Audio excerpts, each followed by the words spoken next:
Évangile de Jésus-Christ selon saint Marc.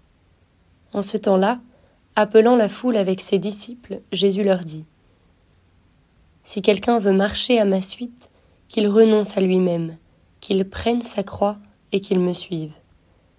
Car celui qui veut sauver sa vie la perdra, mais celui qui perdra sa vie à cause de moi et de l'Évangile la sauvera. Quel avantage en effet un homme a-t-il à gagner le monde entier si c'est au prix de sa vie ?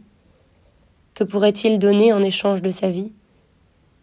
Celui qui a honte de moi et de mes paroles dans cette génération adultère et pécheresse, le Fils de l'homme aussi aura honte de lui quand il viendra dans la gloire de son Père avec les saints anges. » Et il leur disait : « Amen, je vous le dis, parmi ceux qui sont ici, certains ne connaîtront pas la mort avant d'avoir vu le règne de Dieu, venu avec puissance. »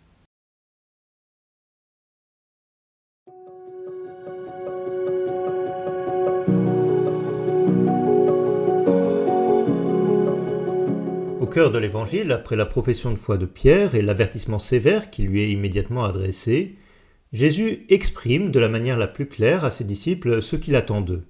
Si quelqu'un veut marcher à ma suite, qu'il renonce à lui-même, qu'il prenne sa croix et qu'il me suive.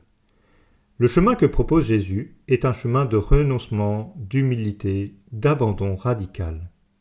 On sera toujours tenté, d'une manière ou d'une autre, de contourner quelque peu cette exigence, de se trouver quelques accommodements pour adoucir cette radicalité qui peut nous paraître brutale. Les questions que pose Jésus sur la valeur relative à accorder à notre vie ou au fait de suivre Jésus doivent pourtant nous convaincre de ne pas nous laisser égarer sur des chemins qui nous détournent de cette radicalité.